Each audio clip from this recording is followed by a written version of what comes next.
For me, one of the most valuable things in life is experience. I have one question for you. Does anyone know where they sell it? You can buy knowledge, you can buy time, you can buy access to the best minds in the world, but experience, the real thing, the kind that lives in the body and changes the way you see, that cannot be purchased. It can only be lived. Nobody sells it. And if they claim to, they are selling something else. You can buy a book about how to start a business. You can take a course on leadership. You can hire a consultant who has done what you are trying to do. All of that has value.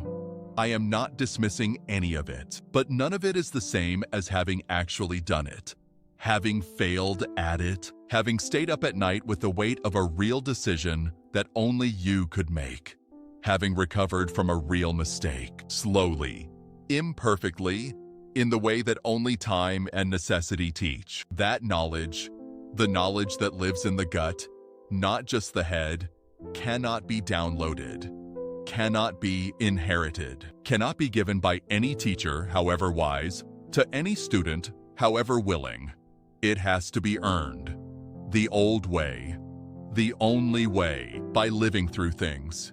And that, as inconvenient as it sounds, is not a flaw in the design. It is the most important feature of it. Experience is not what happens to you.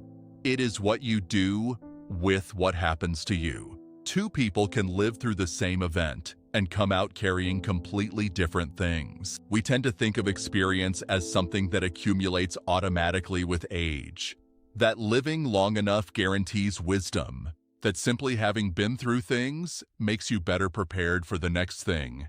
It does not. Not automatically. Experience only becomes wisdom when it is examined.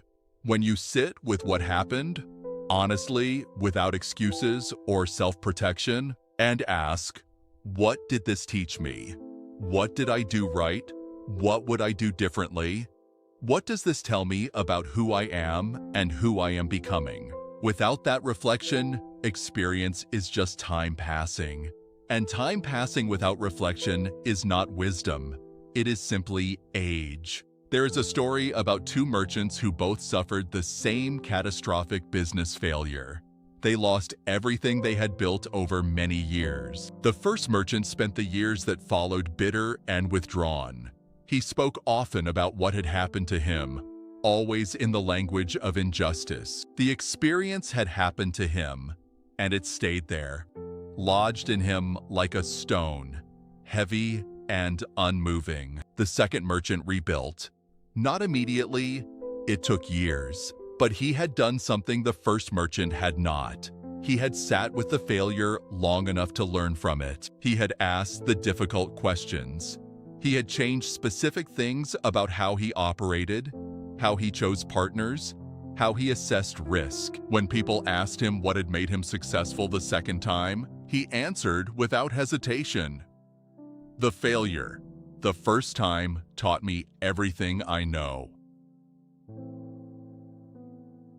I just had to be willing to pay attention to the lesson. The failure was identical. The experience, what each man made of it, was completely different. Every difficult thing that has happened to you is carrying a lesson. Some of those lessons you have already extracted. Some of them are still waiting, patient, unhurried, for you to go back and collect them. They do not expire, but the window to use them well does. Before we continue, if what we are discussing today is reaching you, if it is making you think differently about something in your own life, I want to ask you one small favor. Subscribe to this channel, not because numbers matter to me, but because every week I come back to this chair with something new worth thinking about. And I would like you to be here when I do. A like also tells me that this conversation was worth having. Now, let us continue. A mistake you learn from is worth more than a success you repeat without understanding. Because the mistake opens something in you that comfort never can. The most capable people I have ever known, in any field, at any level, were not the ones who had failed the least. They were the ones who had failed the most thoughtfully, who had treated each failure as a bill that came with a receipt, and had read the receipt carefully before moving on. Thomas Edison, attempting to develop a working electric light bulb, conducted over 10,000 experiments that did not produce the result he was looking for. When a reporter asked him how it felt to have failed 10,000 times, Edison reportedly looked at him and said, "I have not failed 10,000 times. I have successfully found 10,000 ways that do not work." Each failed experiment had given him information. Each one had eliminated a wrong path and narrowed the road toward the right one. The failures were not obstacles to the discovery. They were the method of discovery. The road to mastery is paved with instructive failures, and the person who is afraid to fail is the person who has decided, without knowing it, to stop learning. Nobody can take experience away from you. It is the one investment that cannot be lost. When you meet a person who has truly been through things, who has lost something real, rebuilt something from nothing, survived something they did not think they would survive, respect what you cannot see. They are carrying something invisible that is worth more than anything on their resume. The most valuable person in any room is rarely the most credentialed one. It is often the quietest one, the one who does not need to speak first, the one who has been through enough to know that most arguments resolve themselves, most crises pass, and most problems look different in 6 months than they do today. That quality, that groundedness, is not personality. It is experience. There is an ancient teaching about seeking wisdom. It does not say, "Go to the most learned." It says, "Go to the one who has lived. Go to the one who has faced difficulty and emerged from it still standing and still kind." Because that person has something that study alone cannot produce. Their advice does not come from theory. It comes from scar tissue. And scar tissue, as any doctor will tell you, is stronger than the original skin. Find the elders in your world, not by age, by depth, by what they have been through and what they became because of it. Then listen more than you speak. You did not just read about life, you lived it. That is a different thing entirely. Every generation of young people wants to skip the process and arrive at the result. Every generation of wise people knows the same truth. The process is not the price you pay for the result. The process is the result. A young student once came to a master craftsman and asked how long it would take to learn the craft to his level. The master said, 10 years. The student thought for a moment and said, "What if I work twice as hard, twice the hours, twice the dedication?" The master replied, 20 years. The student was confused. That makes no sense. Why would more effort take longer? The master said, because the person who rushes the craft is always fighting the process. And the person who fights the process never fully receives what the process is trying to give. Be where you are, do what is in front of you, learn everything the current season is trying to teach you.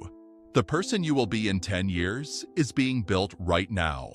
In the ordinary days you are currently living through. Every scar you carry is a story. And stories are how wisdom travels from one person to another across time. Your experiences, even the painful ones, especially the painful ones, are not just yours. They belong to everyone you will ever teach. The story of how you got back up after the worst thing that ever happened to you, that story is capable of changing someone's life. Not your advice, not your opinion, your story. The oldest wisdom traditions in the world did not transmit their most important teachings through texts. They transmitted them through stories, told by people who had lived them to people who were about to face something similar. Because a story carries something that a principle cannot: the human texture of a real experience, the emotion, the doubt, The moment when everything could have gone either way. Do not waste your experiences by keeping them to yourself out of pride or embarrassment. The wounds that taught you the most are the ones most worth sharing. You have been through things. Things that cost you. Things that changed you. Things that, at the time, you were not sure you would survive. You survived them. You are here. And everything they gave you, the wisdom, the resilience, the understanding, is now available to be passed on. That is not a small thing. That is the whole point of having lived. This week, find someone younger than you who is facing something you have already been through. Share your story, not your advice, your story, and watch what it does for both of you. Nobody sells experience, but everyone who has it can give it away. And unlike money, unlike time, unlike almost anything else of real value, the more you give, the more you have. That is not a paradox. That is the nature of wisdom. If something in this episode reminded you of your own story, share this with someone who is in the middle of theirs. Someone who needs to know that what they are going through right now is not wasted. It is being stored for later, for them, and for everyone they will one day teach. I am Salomon. I will see you in the next one.